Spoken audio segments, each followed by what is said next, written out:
Shalom, this is Levi Shore. Welcome back to Sweet&Good Torah. Today we're going to learn how to control your mind, how to have clear thinking, how to have mindfulness. And we're going to learn today the Kabbalah of the three Klippos. So I don't know if you've ever experienced, if you have like brain fog, you can't think straight, everything's very cloudy, it's hard to think, or your mind's racing and your thoughts are going in all kinds of directions, or you just keep thinking about something that just distracting you, and you can't get around this thought. So how do you actually control your thinking? How do you replace, bad thoughts with good thoughts? So today we're going to learn about the spiritual science, the Kabbalah of machshava, of thinking itself, of consciousness, of mindfulness, and how do we control it? So first, we're going to look at the Sitra Achra. We're going to look at these three. There's actually four forces we'll talk about very soon, but we're going to concentrate on three main of the forces. And these are the negative spiritual energy. It's called the Sitra Achra. This is what confuses the thinking. This is what we have to get rid of. This is what we have to fight against. So let's take a look at these three categories. So I'm going to tell you what they are first, and I'll show you where in the Torah they come from. So the first is Ruach Sa'ara, which is kind of like a stormy wind. It's described as a stormy wind from the north. There's the Anan Gadol, the great cloud. And then there's the Eish Mishlakachas. It's a flashing fire, raging fire. Now, there's a fourth category called the Klipa Noga, which is light. It's giving off light. And we're not going to go so much into this one today at all. This surrounds it all, and it's mixing Tov and Ra. So in the Klipa Noga, there's good and bad. But we're going to talk about the three main ones that are just pure spiritual negative forces and how to get rid of them. And so let's actually see where we find about these klipa in the Torah. So we're going to go to the Nevuah. We're going to go to the prophecy of Yechezkel, of Ezekiel. It's in the first chapter, and it's it's Pasuk Dalet. It's the fourth verse, and we'll take a look. And it says here, so when this happens this is when Yechezkel, he's going into a vision of the throne room, and these are the spiritual forces that are stopping him from having a vision of Hashem's throne room. So this is the spiritual forces that stop us from spiritual growth, from spiritual elevation, or just learning, anything. So he says, "Va'era v'hine ruach sa'ara ba'a min hatzafon." So here he says, this is the first. He says, "I saw." Hine it's a hard word to translate. It's usually translates "behold," but it means like something very important is about to happen. Just pay attention. V'hine. So there's this stormy wind, like a hurricane force winds are blowing, and it's coming from the north. And then it says Anan Gadol, and there's this great cloud. Ve'esh Mishla Kachas, and then there's this raging fire, flashing fire, burning fire.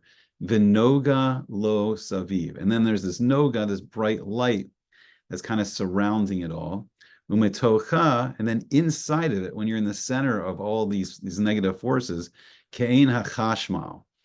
This is kind of like the color of lightning. The chashmal, they're a type of malach, a type of angel. Pure energy, lightning, spiritual fire, spiritual energy, mitokayesh, in the midst of the fire. Okay, so here's the actual pasuk. This is from Yechezkel, it's from Ezekiel, and these are the forces that are stopping him from having prophecy, from having like clear, direct communication with Hashem. But these are also the forces that stop us in our own thinking, and they really distract us. Okay, so let's break down a little bit about what they are. So the Ruach Sa'ara, when we have this klipa, we can't think straight. Our mind's racing, our mind's going in all directions. We have all kinds of thoughts just racing through our head, and it's like a big hurricane force wind just blowing all the thoughts around. So we got to get our mind to calm down, and so we can focus on one thing. Attaching to the Anan Gadol, that's when people describe it as having brain fog or as confusion. Like you're trying to learn something and you just can't understand it at all. It's just everything's cloudy, everything's obstructed. And the Eish Mitlakachas, this is a very difficult one. This is the fire of desire. So people like, someone just starts thinking about food, oh God, I want this food. And they're just thinking about it, and the time just going by and they're just, there's locked on, or people get the tie of a desire, like, I want to buy this. And they start thinking about like physical things, physical objects they want to buy. And then maybe the strongest of this force is when people start thinking about the physical desires, desire for physical relationships, and they have all these images flashing through their head. And this is the Aish. This is the fire. So these are the negative spiritual forces that are, obstruct a person's thoughts. And this is why it makes it hard to think sometimes. Okay, so let's take a look at how the whole system works. So we're going to take a look at the spiritual science here. Okay, so this is called the Tree of Life. I don't know if you've seen it before. These are the 10 spheros. So these are called the 3 upper spheros, and these control the power of intellect. This is our whole thought process is in the top 3. And then the bottom 7, which we're not going to talk about so much today, these are the emotions. So this is called the mochin, like the consciousness, the intellect, and it's how every person works too. This is the Tselem Elohim. This is the image of God. This is like our neshama, our soul, like all parts of our soul are in this structure. Even our physical body is in this structure. So we're going to concentrate today just on the thought process. So we're going to concentrate on 3, and then there's one that's not here. And we're going to explain why it's not here. But Chachma is defined as wisdom. And this is like if you just like take unprocessed information, like raw data, like someone's teaching you something, you're trying to learn something. So it just comes in as chachma. You're just absorbing the wisdom. You're using your seichel, you're using your intellect to acquire the wisdom, but it's not truly yours yet. You can hear a lecture, you can hear a podcast, you can be a shir in yeshiva. You're hearing information, you're hearing Torah, you're hearing wisdom, but it's not part of you yet. It's coming in, you're absorbing it, but you don't have it processed yet. So this is just like the raw information is chachma. Then bina is defined as understanding. So bina is when we start to think about these ideas that we're hearing. This is reviewing, this is doing chazar, it's going over the information again and again, talking it out with a chavrusa, talking out with a learning partner, discussing it. If your family discussing it with friends, you're just talking about this information, you're talking about the ideas, and you're breaking it down, and now you're starting to get an understanding. And the more you think about something, the more you're using, your power of machshava, your power of thought and intellect, now it starts to become more part of you. And then finally, when you have a balance between the chachma and the bina, between the wisdom and the understanding, the middle point is a quasi-sphera. We're not going to go so into it much right now, but it's called das, and that means knowledge. And now it's really become a part of you. When you've learned the information, when you've reviewed it and you go over it and over and over it, now it starts to become a part of you and you gain the das, you gain the knowledge of it all. It's now yours. Wisdom is yours. Okay, so that's the good process of here. Let me just bring it up one more time to explain something else, and then we'll break it all down, how to clear our thoughts out. Okay, so what's happening is there's something called a shefa. There's spiritual light that's flowing through this whole structure, and it's flowing through us in the intellectual process. So when we're really connected to Hashem, when we don't have any like raging emotions, we have clear thought, the spiritual light just flows through the whole system, and then it comes down to us, and nothing's blocking it. These 3 klippos, what they are is the klippa means like a shell. So if you imagine this as spheres of spiritual light, and then the light flows through the channels, which are the letters. We're not going to go so deep in the Kabbalah today, but the spiritual light and the ideas are coming into us, and they're flowing in. And that's why, there's that idea in popular culture, like someone gets the light bulb above their head that's going off. But what's happening really is like, right, we're using this process here with the chachma and the bina. But right, the spiritual light, the ideas, the wisdom, everything's flowing.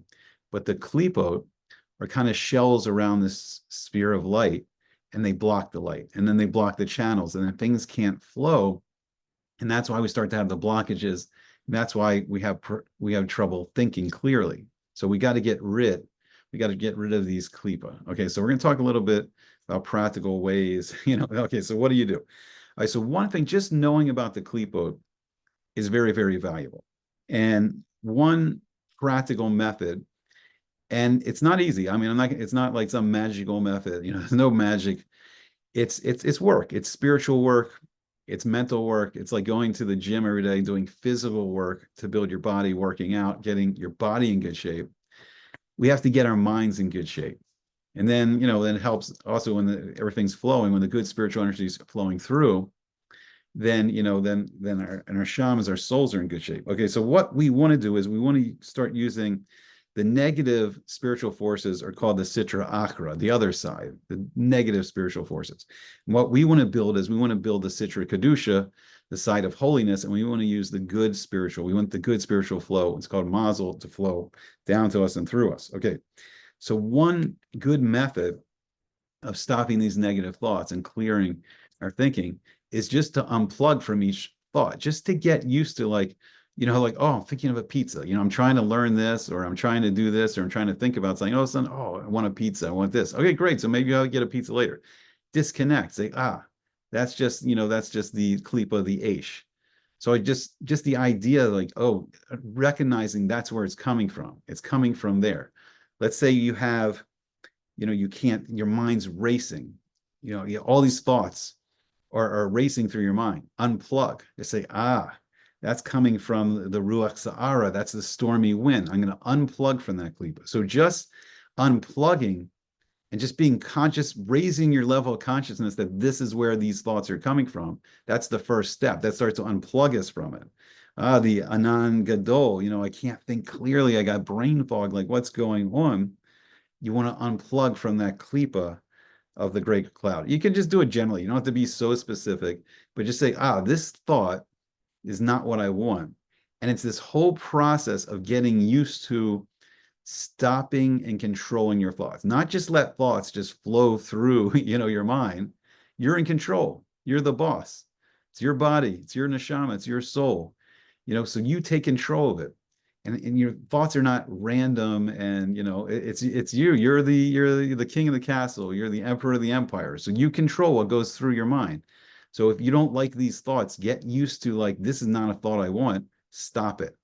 Okay, so then what we want to do is then we want to switch gears, and we want to flood the circuit board with the Sitra Kedusha. So we want the Kedusha, the holiness, to be flowing through. So one way to start engaging that system, and the best way so it says in the Gemara, when, the Yetzer Hara, is attacking you, bring it into the base midrash and learn Torah. Okay, so if you have Torah thoughts available to you, switch gears, disconnect from the negative thought, and start thinking of a Torah thought to clear your head. And then you get the flow going again. If you don't have the abundance of Torah thoughts, we're not all Talmidei Chachamim, right? We can open up a book of Torah and start learning. We can learn with a chavrusa, a friend. We can start discussing some Torah thoughts, or you can just put on a Torah video, and then you get used to this whole process of unplugging thoughts, controlling thoughts, and putting thoughts, that we want. Like, we start thinking about something bad, we start thinking negatively about other people or negative situations. See, because we're getting negative input all day. The more, from our surroundings, like the media is very negative right now. Not all movies and music are very positive, and they're putting like negative ideas into our heads sometimes. And that's another process of taking in only things that are going to elevate us spiritually, not taking in negative talk. Like and this improves all areas of our life. So we don't want to be speaking lashon hara, evil talk. We want to speak good talk. We want to speak good about people. We want to see people with an ayin tov, with a good eye.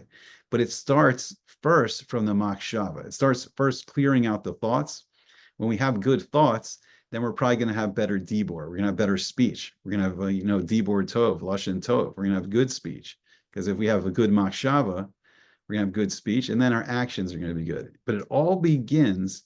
The battle all begins in the machshava. It all begins in our thoughts. And that's how we start to win the battle. All right, so this is just, the first step on the road, to clear our thoughts, but just being conscious of where it's all coming from, it gives us a huge advantage in the great war against the Yetzer Hara. Okay, I hope you enjoyed it. I really, please like, share, subscribe, all the good stuff. Let me hear your comments, what you think about it all. And I hope to see you back soon on Sweet and Good Torah.